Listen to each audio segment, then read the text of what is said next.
नमस्कार मित्रांनो, आज आपण इयत्ता चौथीचा इतिहास या पुस्तकामधील संपूर्ण पाठाचे ॲनालिसिस करून काढलेले प्रश्न पाहणार आहोत. चला तर आपण आता व्हिडिओला सुरुवात करूया.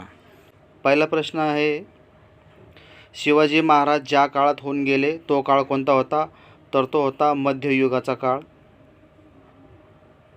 पुढील माहिती बघा, योग्य जोड्या. उत्तरेतील मुघल सम्राट अकबर, दक्षिणेतील विजयनगरचा सम्राट कृष्णदेवराय, अहमदनगरचा निजामशहा, विजापूरचा आदिलशहा. खालील शिवाजी महाराजापूर्वी सुमारे किती वर्ष महाराष्ट्रात स्वराज्य नव्हते? तर सुमारे 400 वर्ष महाराष्ट्रात स्वराज्य नव्हते. खालील प्रश्न, महाराष्ट्राचा बराचसा भाग कोणत्या दोन सुलतानांनी आपापसात वाटून घेतला होता? तर तो वाटून घेतला होता निजामशहा आणि आदिलशहाने. खालील महाराजापूर्वी म्हणजेच शिवाजी महाराजांच्या जन्मापूर्वी बरेचसे राजे प्रजेच्या कल्याणासाठी राज्य करत होते. त्यापैकी अकबर आणि कृष्णदेवराय होते. बघा आता संत ज्ञानेश्वराची माहिती बघूया आपण. संत ज्ञानेश्वरांचे गाव कोणते होते? आपेगाव. संत ज्ञानेश्वर त्यांचे बंधू कोण होते? निवृत्तीनाथ व सोपानदेव. संत ज्ञानेश्वर यांची बहीण मुक्ताबाई होत्या. संत ज्ञानेश्वरांची समाधी कुठे आहे? तर आळंदी, पुण्याजवळ. खालील संत एकनाथ, संत नामदेव व संत ज्ञानेश्वर यांच्या कार्याची परंपरा पुढे कोणी चालवली? तर ती चालवली संत एकनाथांनी. 2. संत एकनाथ मूळ कोणत्या गावचे होते? तर ते पैठणचे होते राहणारे. त्यांनी कोणत्या मार्गाचा प्रसार केला? तर त्यांनी भक्ती मार्गाचा प्रसार केला. त्यांनी अनेक अभंग, ओव्या व भारुडे लिहिली. त्याचप्रमाणे मुक्या प्राण्यावर देखील त्यांनी दया केली आणि भेदभाव मानू नका असा संदेश किंवा उपदेश लोकांना त्यांनी दिला होता. अशा प्रकारे संत एकनाथांची माहिती पाहिलेली आहे. संत तुकाराम, शिवाजी महाराजांच्या काळात कोणते संत होऊन गेले?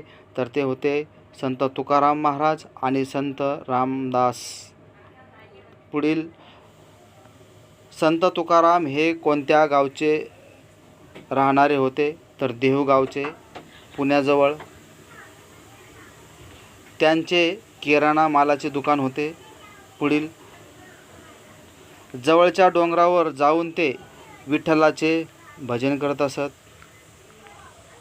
बघा पुढील शिवरायसुद्धा त्यांच्या कीर्तनाला जात असत. बघा मित्रांनो, जर संत तुकाराम महाराजांचे जिथे कीर्तन असेल तिथं शिवाजी महाराजसुद्धा त्यांचे कीर्तन ऐकण्यासाठी जात होते. पुढील संत तुकाराम लोकांना दया, क्षमा, शांती यांची शिकवण देत होते. आजही महाराष्ट्रभर आपल्याला ज्ञानबा तुकाराम हा जयघोष ऐकू येतो. तर ज्ञानेश्वरांनाच ज्ञानबा असे म्हणतात, हे लक्षात ठेवा. तुकाराम गाथा आजही घरोघरी वाचली जाते मित्रांनो आपल्या महाराष्ट्रामध्ये. जे का रंजले गांजले त्यासी म्हणे जो आपुले, तोची साधू ओळखावा देव तेथेच जाणावा, हा संदेश त्यांनी लोकांच्या मनावर बिंबवला होता. पुढील समर्थ रामदास. संत रामदासांची कोणती गर्जना महाराष्ट्रभर घुमत होती? तर ती घुमत होती जय जय रघुवीर समर्थ. त्यांचा जन्म मराठवाड्यातील गोदावरीच्या काठी जामगावी झाला होता आणि तो झाला होता रामनवमीच्या दिवशी. हे लक्षात ठेवा मित्रांनो. रामदासांचे मूळ नाव नारायण होते. रामदासांनी लोकांना त्यांच्या कोणत्या ग्रंथातून मौलाचा उपदेश केला? तर तो दासबोध या ग्रंथातून. खालील तसेच त्यांच्या मनाच्या श्लोकातून त्यांनी लोकांना सद्विचार, सद्वर्तन याची शिकवण दिली. बलोपासनेसाठी त्यांनी ठिकठिकाणी हनुमानाची मंदिरे उभारली होती. खालील सामर्थ्य आहे चळवळीचे जो करील त्याचे, हा संदेश त्यांनी लोकांना दिला. कोणता संदेश दिला? सामर्थ्य आहे चळवळीचे जो जो करील तयाचे. आता रिकाम्या जागा बघा, रिकाम्या जागा. संत नामदेव रिकामी जागा निस्सीम भक्त होते तर विठ्ठलाचे. ज्ञानेश्वरांनी तरुण वयात पुण्याजवळ रिकामी जागा येथे जिवंत समाधी घेतली तर आळंदी. संत तुकारामांनी आपल्या वाटणीचा कर्ज खते रिकामी जागा नदीत फेकून दिली किंवा बुडवली, ती इंद्रायणी नदीत. समर्थ रामदासांनी बोलोपासनेसाठी ठिकठिकाणी रिकामी जागा मंदिरे उभारली तर ती हनुमानांची मंदिरे. बघा आता खालील संत, त्यांच्या जन्म ठिकाण आणि त्यांचे गाव किंवा चक्रधर स्वामी गुजरात, संत नामदेव नरशिगाव, संत ज्ञानेश्वर आपेगाव, संत एकनाथ पैठण, संत तुकाराम देहुगाव, समर्थ रामदास जामगाव. मित्रांनो, हा चार्ट लक्षात ठेवा, खूप छान आहे. खालील बघा आता आपण आता पाठ 3 पाहणार आहोत. मराठा सरदार भोसल्याचे कर्तबगार घराणे. धामधुमीचा काळ.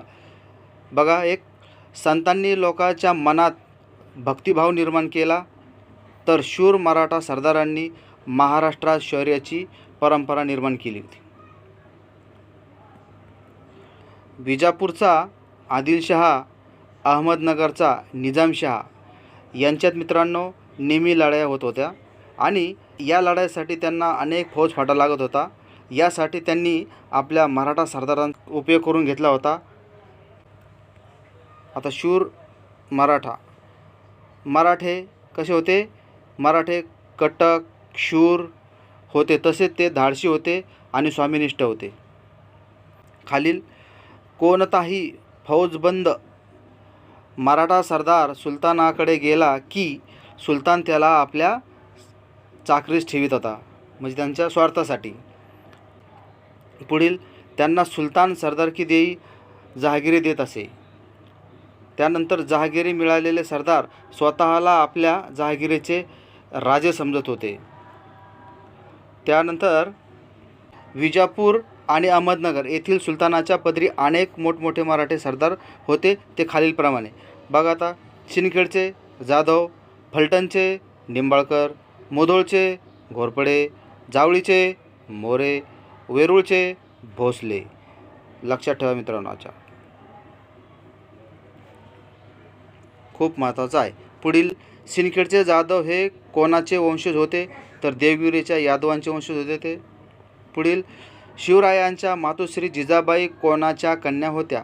तर लखुजी राजे जाधव सिंदखेडचे यांच्या कन्या होत्या. पुढील माहिती बघा आता. महाराष्ट्रातील शूर घराण्यापैकी वेरूळचे भोसले घराणे मोठे पराक्रमी निघाले होते. तर वेरूळचे कोण होते? वेरूळचे भोसले, हे लक्षात ठेवा. वेरूळच्या लेण्याजवळील कोणते मंदिर होते? तर घृणेश्वराचे मंदिर होते. घृणेश्वराच्या मंदिरात नित्यनियमाने कोण येत असे? तर एक शिवभक्त येत असे. नित्यनियमाने घृणेश्वराच्या मंदिरात जाणारे एक शिवभक्त कोण होते? तर ते होते मालोजीराजे भोसले. नित्यनियमाने कोण येत होते? मालोजी राजे भोसले येत होते.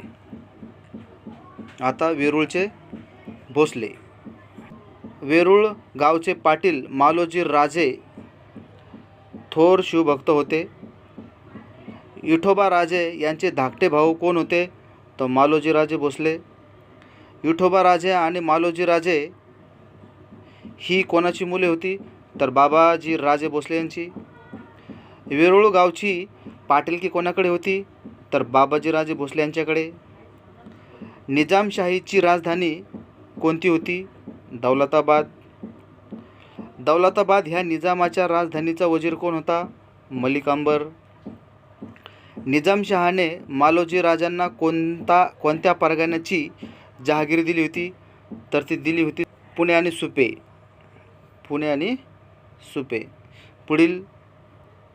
पुढील पुणे व सुपे मालोजींना कोणी जहागिरी दिली? तर ती दिली निजामशहाने. पुढील मालोजी राजांची पत्नी ओमाबाई होत्या. ओमाबाई फलटणच्या कोणत्या घराण्यातील होत्या? तर निंबाळकर घराण्यातील. मालोजी राजे आणि उमाबाई यांचे 2 मुलं कोणते? शहाजी आणि शरीफजी. शहाजी राजे 5 वर्षाचे असताना मालोजी राजे कोणत्या लढाईत मारले गेले?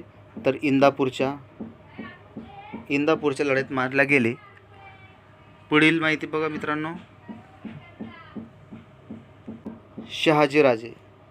निजामशहाने मालोजी राजांची जहागिरी शहाजी राजांना दिली. निजामशाही विरुद्ध मुघल बादशहा आणि आदिलशाह या दोन्ही फौजांची लढाई कुठे झाली होती? तर ती झाली होती भातवडी अहमदनगरजवळ. कुठे झाली होती? भातवडी अहमदनगरच्या जवळ. या भातवडी लढाईत कोण मारले गेले? तर शरीफजी मारले गेले होते. शहाजी राजांनी निजामशाही सोडली आणि ते विजापूरच्या आदिलशाहीला जाऊन मिळाले होते. आदिलशहाने शहाजी राजे यांना कोणता किताब दिला? तर तो दिला होता सरलष्कर. लक्षात ठेवा, खूप महत्त्वाचा आहे. सरलष्कर पुरस्कार कोणाला दिला? तर तो दिला शहाजी राजांना. तर कोणी दिला? आदिलशहाने दिला. हे लक्षात ठेवा. पुढील माहिती बघा आता आपण. पाठ 4 शिवरायांचे बालपण हे बघणार आहोत. तर बघा आता. 1. शिवनेरी हा पुणे जिल्ह्यातील जुन्नर जवळील किल्ला आहे. शिवनेरी किल्ल्याचे किल्लेदार कोण होते? तर विजयराज. शिवनेरी किल्ल्यावर जिजाबाई यांची रक्षणाची जबाबदारी कोणी स्वीकारली होती? तर ती विजयराज यांनी. पुढील. शिवाजी महाराजांचा जन्म 19 फेब्रुवारी 1551 मध्ये झाला होता. शहाजीराजे यांना आपली सरदारकी कोणी बहाल केली होती? तर ती बादशाह शहाजहानने. पुढील माहिती. आदिलशहाने शहाजीराजांना कोणती जहागिरी दिली? सुपे आणि पुणे. खालील माहिती. तसेच आदिलशहाने शहाजीराजांना बंगळूरची जहागिरी बक्षीस म्हणून दिली होती. कुठली? बंगळूरची. खालील माहिती. आदिलशहाने शहाजीराजांना पुण्यापासून दूर कर्नाटकातील प्रदेश जिंकण्याच्या कामावर नेमणूक केली होती त्यांची. आता बघा मित्रांनो. पाठ 5 शिवरायांचे शिक्षण. शिवरायांच्या शिक्षणाचा प्रारंभ. स्वतः शहाजीराजे हे रिकामी जागा गाढे पंडित होते. तर ते संस्कृतीचे पंडित होते. शिवरायांच्या शिक्षणाला किती वर्ष झाल्यानंतर प्रारंभ झाला होता? तर 7 वर्षानंतर. वयाच्या रिकामी जागा वर्षापर्यंत शिवरायांना विविध विद्या व कला परिचय झाला होता. तर 12 वर्ष. जिजाऊ शिवराय कर्नाटकात असताना पुणे जहागिरीची व्यवस्था कोण पाहत होते? तर दादाजी कोंडदेव पाहत होते. कोंढाण्याचे सुभेदार कोण होते? दादाजी कोंडदेव. लाल महाल कुठे बांधण्यात आला? पुण्यात. शिवबा विवाह फलटणच्या नाईक निंबाळकर घराण्यातील मुलगी सईबाईसोबत झाला होता. खालील बघा आता. शहाजीराजांनी शिवरायांना बंगळूरहून पुण्याला पाठवताना कोणती मातब्बर मंडळी त्यांच्याबरोबर दिली होती? तर रामराज निळकंठ पेशवे, बाळकृष्ण हनुमंत मुजुमदार, मानकोजी दहातोंडे सरनोबत, रघुनाथ बल्लाळ सबनीस आणि सोनोपंत डबीर हे त्यांच्यासोबत पाठवले होते. खालील. माळवात राहणाऱ्या लोकांना रिकामी जागा म्हणतात? तर माळवे म्हणत. त्यानंतर पाठ 6 स्वराज्य स्थापनेची प्रतिज्ञा. रायरेश्वराचे देवालय पुण्याच्या कोणत्या दिशेला आहे? तर ते नैऋत्य. 2. रायरेश्वराच्या देवालय तेथे केव्हा एक विलक्षण घटना घडली? तर 1645 मध्ये घडली. शिवबांसह सवंगड्यांनी स्वराज्य स्थापनेचा निर्णय कोठे घेतला? तर रायरेश्वराच्या देवालयात घेतला. आता शिवरायांची राजमुद्रा. शिवरायांची स्वतंत्र राजमुद्रा कोणी तयार केली? तर ती शहाजीराजांनी. आणि ती मुद्रा अशी आहे. प्रतिपच्चंद्र लेखवे वर्धिष्णुर्विश्ववंदिता शहासून विश्वसंयाशा मुद्रा भद्राय राजते. पुढील लक्षात ठेवा मित्रांनो, त्या काळात राजमुद्रा बहुधा कोणत्या भाषेत कोरल्या जात होत्या, तर त्या फारसी भाषेत कोरल्या जात होत्या. फारसी. पण शिवरायांची मुद्रा कोणत्या भाषेत होती, तर ती संस्कृत भाषेत होती. ओके. आता आपण पुढील पाठ पाहणार आहोत 7वा, स्वराज्याचे तोरण. बघा आता, शिवरायांनी आपल्या सवंगड्यासह स्वराज्य स्थापनेची प्रतिज्ञा कोणत्या देवालयात केली, तर ती केली रायरेश्वराच्या देवालयात. शिवरायांच्या स्वराज्य स्थापनेवेळी कोणत्या हुकूमत महाराष्ट्रावर गाजवत होत्या, तर दिल्लीचा मुघल बादशाह, विजापूरचा आदिलशहा सुलतान, गोव्याचे पोर्तुगीज, जंजिऱ्याचा सिद्दीकी, अशा 4 सत्ता होत्या. बघा आता तोरणागड. शिवरायाकडे कोणती परगण्याची जहागिरी दिली, तर ती दिली पुणे, सुपे, चाकण, इंदापूर. या जहागिरीतील किल्ले कोणाच्या ताब्यात होते, तर विजापूरच्या दरबारातील अधिकारी जो होता त्यांच्याकडे होते. पुढील माहिती बघा आता, शिवरायांच्या डोळ्यापुढे कोणता किल्ला होता, तर तोरणा. तोरणा किल्ला पुण्यापासून नैऋत्येस किती किलोमीटर होता, 64 किलोमीटर. पुढील तोरणा किल्ला कोणत्या खोऱ्यात होता, तर तो कानद.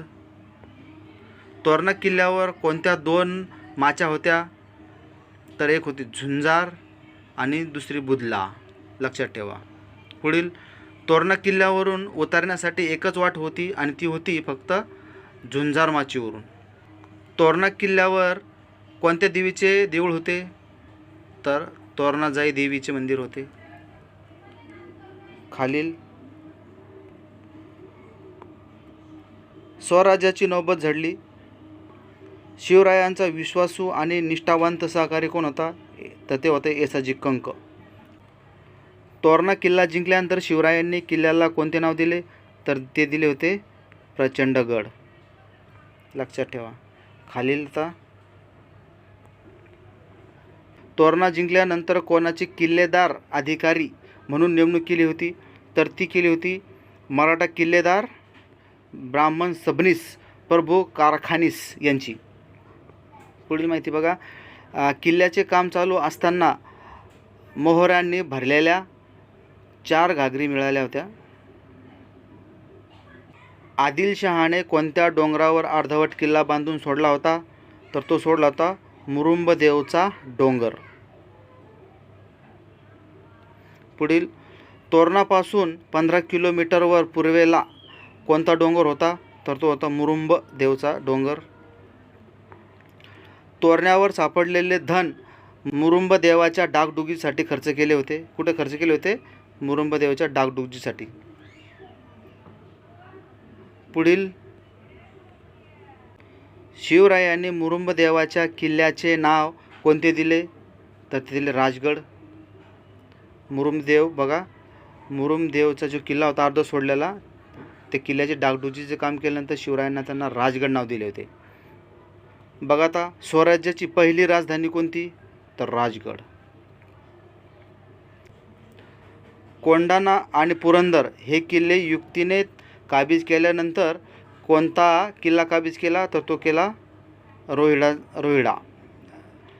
कोंढाणा आणि पुरंदर घेतल्यानंतर तिसरा किल्ला रोहिडा ताब्यात घेतला होता शिवरायांनी.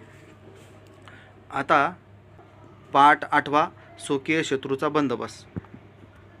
आदिलशहाने शिवरायांच्या विरुद्ध कोणाला चिथावले होते, ते आदिलशहाच्या चाकरीत होते, तर ते होते खंडोजी आणि बाजी घोरपडे.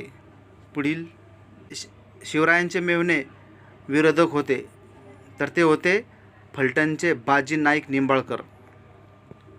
सुपे परगण्याला शिवरायांचा जवळचा नातलग संभाजी मोहिते हा सुद्धा शिवरायांच्या विरोधात कारवाई करणे त्याने सुरू केल्या होत्या. बघा आता, पुढील जावळीचे जहागीरदार मोरे हे सुद्धा शिवरायांच्या विरोधात होते. विजापूरच्या आदिलशहाचे जहागीरदार जावळीचे मोरे होते. आता पुढील मोरे यांची जहागिरी कोणत्या खोऱ्यापर्यंत होती? तर ती होती रायगडपासून तो कोयनापर्यंत. पुढील, आदिलशहाने मोरे यांना कोणता किताब दिला होता? तर त्यांना दिला होता चंद्रराव. पुढील बघा आता, दौलतराव मोरे केव्हा मरण पावले? 1645ला. शिवरायांनी जावळीसाठी कोणाची मदत केली? तर यशवंतराव मोरे यांची. रायरीचा प्रचंड किल्ला स्वराज्यात आल्यानंतर शिवरायाने त्यांचे नाव काय ठेवले? राजगड. भोरप्या डोंगरावर एक नवीन किल्ला बांधला, त्याचे नाव काय ठेवले? तर प्रतापगड. त्याच्यानंतर खालील फलटण, निंबाळकर, जावळी, मोरे, सुपे, जाधव. तर मित्रांनो, अशा प्रकारे आता आपण इयत्ता 4थीमधील ते संपूर्ण पुस्तकातले ॲनालिसिस करून हे महत्त्वाचे टॉपिक बाहेर काढले होते आणि ते प्रश्न स्वरूपात आपल्यासमोर मांडलेले आहेत. जर तुम्हाला आपली माहिती योग्य आवडली असेल तर आपल्या व्हिडिओला लाईक करा आणि चॅनलला सबस्क्राईब करा. धन्यवाद.